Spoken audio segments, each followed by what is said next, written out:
What if Crohn's isn't just an immune problem? What if there's also potentially a bacterium involved that could be driving a lot of these issues in a lot of people?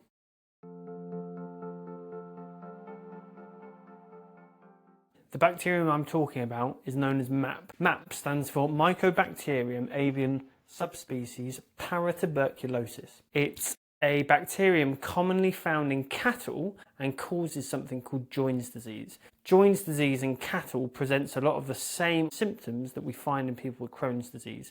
So joint issues, gut issues, most of the symptoms that we suffer from as Crohn's patients are also evident in cattle suffering with Jones disease. In recent years, it has been theorized that this bacterium may also play a role in Crohn's disease as well. So what scientists and researchers have been doing is looking at Crohn's patients and trying to identify how many of them have this particular bacterium present in their bodies, and whether that might be one of their root causes to their Crohn's disease. And as I've mentioned, this particular bacterium leads to the same symptoms. So there is a need to understand whether this could be a potential trigger. However, having said that, because of the complexity of Crohn's disease, it's unlikely to be a sole trigger, but it is absolutely worth investigating. In the UK, they have been looking at making a vaccine for this particular bacterium. The aim of the vaccine is to allow patients with Crohn's disease for their bodies to be able to identify this bacteria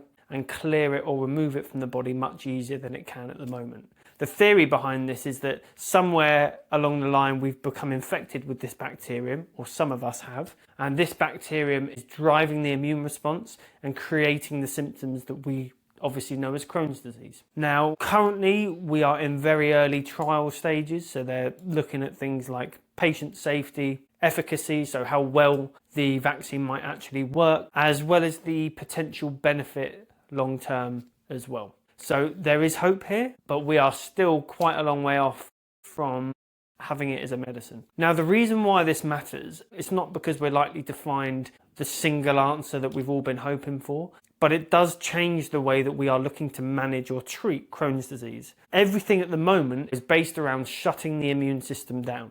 We've got better at that as time has gone on. The first medications for Crohn's were pretty hard steroids, things that shut your whole immune system down, which means you are susceptible to all sorts of infections, diseases, illnesses, because obviously our body's natural defense is our immune system. As time has gone on, these medications have become more targeted, things like anti-TNF medications and the new biologics like ustekinumab, which target the IL-12 and 23 pathways, and even newer biologics now like risankizumab, which target even narrower pathways for Crohn's disease. So we have become more targeted with our medication, but even then these medications are still trying to shut down specific immune pathways rather than look at a root cause. This vaccine, on the other hand, is trying to identify something that might be creating this condition. So if I give an analogy of if you were to bang your leg on something every day and you continuously kicked it every day,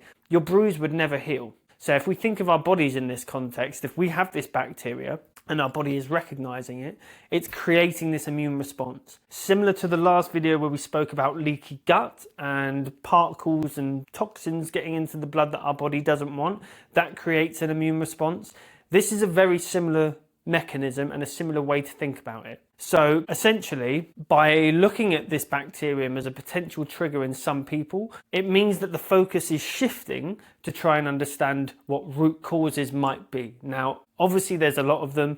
There's a lot of things to consider far beyond the bacterium. You've got the environmental stuff, you've got nutrition and stress, but it is a footstep in the right direction of where we need to be looking and how we need to be looking to treat these kind of conditions. And as I've said, this is a very complex condition. There's a lot of things at play that are affecting Crohn's disease. There's a lot of factors that go into giving someone Crohn's disease. So all these individual things at play, like stress, the microbiome, diet, the environment, all these things have a role. So it is promising that they are looking at these kind of vaccines. It is promising that they're looking for root causes. Whether this will be a silver bullet and something which provides a cure for the majority of people with this condition is unknown. But either way, we are moving in the right direction.